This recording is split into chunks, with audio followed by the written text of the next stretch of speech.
Would you look at all that new snow? We had a little bunny rabbit. I think that's what that is. Coming from somewhere over there and hopping about.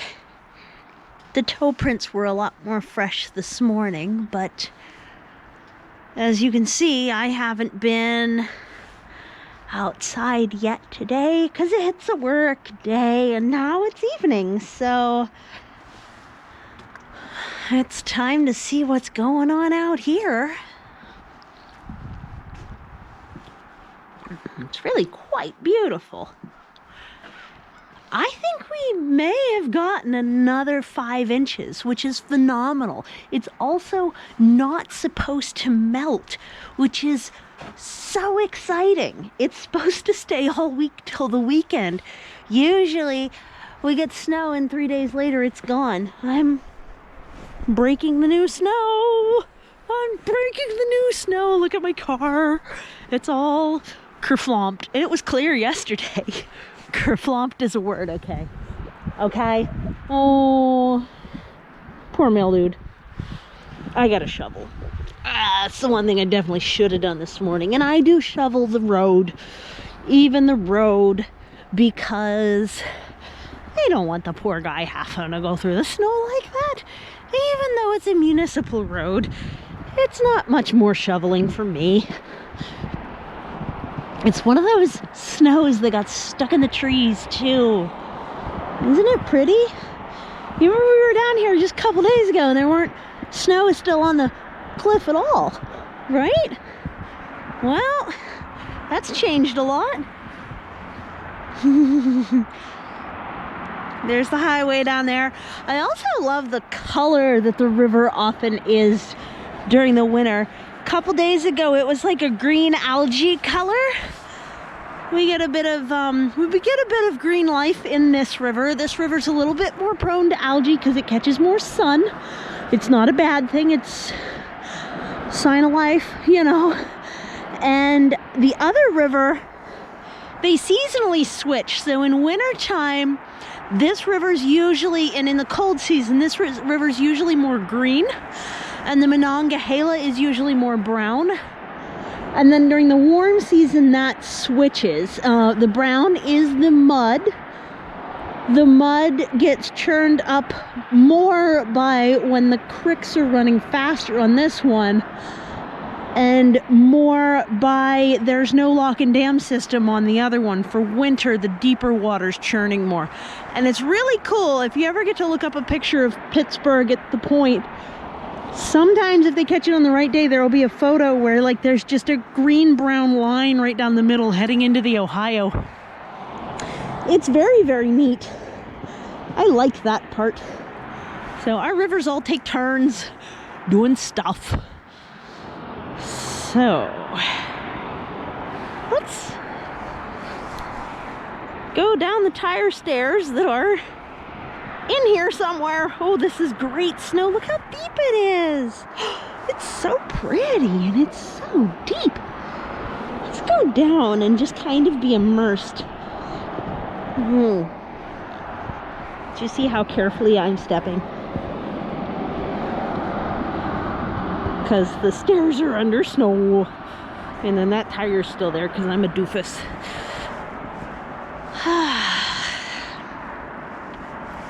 Howie at Food Forest Permaculture has told me, and I didn't know this before, that the snow brings nitrogen. And so I was like, what? And I got on Google and I looked it up. And it's true. The crystallization of forming the snowflakes or micro ice particles, basically ice structures, in the atmosphere binds nitrogen to the snowflakes and brings it down from the higher levels of everything. And then when it melts, it actually does go into the soil. So us snow people, I'm a snow person, so there. Us snow people don't need to amend with quite as much nitrogen as people who don't have snow, which I think is really cool. It's a benefit of snow. Who knew, huh? Well, I sure didn't. Howie did. Food Forest Permaculture. I'll link it down below. You should go check him out. So, it's so pretty. I gotta get more plants growing up through here and across, because I want to have as much root mass between that tree and the road as possible, because that road's a little spookily as far as what's going to happen with that tree. And we've got a train coming. I can hear it before I can see it. This is the train line down here. There's the headlights.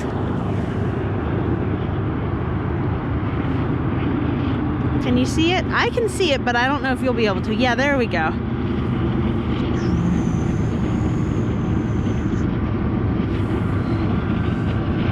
Oh, that's 2 engines, and it looks like it's full of coal. Old school, huh? There's 2 in the front engines. There's usually also 1 in the back. I've also seen them 3 engines in the front and 2 in the back.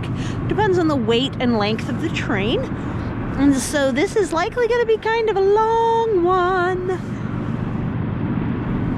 I think the sunset's probably going to be a bit bland. You can kind of see hints of the color in the sky, but the snow being actively falling kind of mutes out the colors that you can see.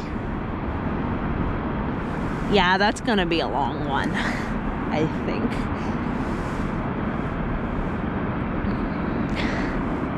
It's not, at least, you know, you only get honked at once with this one. And there goes Woot Woot crossing a road down there.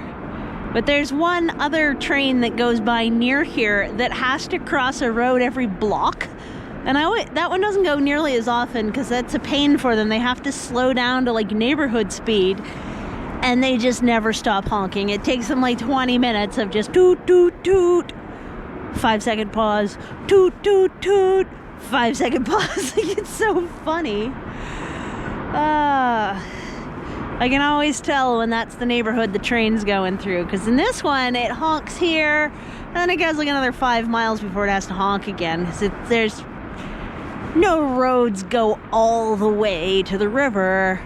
That's the last thing against the river, so the only places that they're tooting at is like launches, boat launches, and like one industrial park. So it's not nearly as bad. So I'm just, at the moment, I'm just sharing the snow with you. I'm gonna gather up the supplies while I'm out here and the light is still here.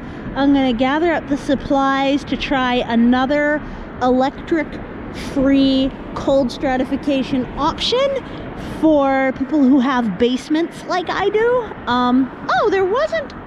It was shorter and there was not an engine on the back. Look at that.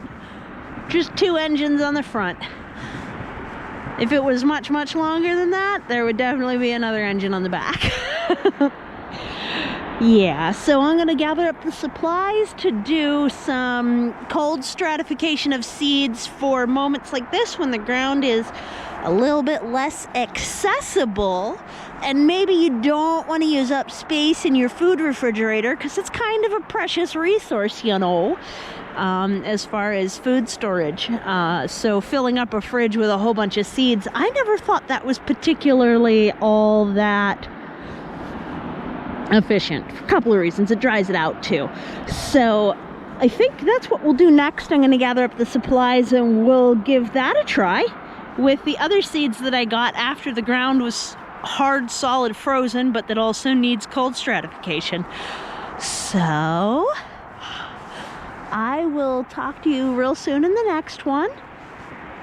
I hope you're having a really good day, and this apparently nitrogen-rich snow is our permaculture for the moment, and the talk about the rivers and what kind of things make them what colors and all of that neat stuff. Thank you so much for visiting the cliffside and the trains. And this has been Permaculture. Thanks so much. Take care. Bye.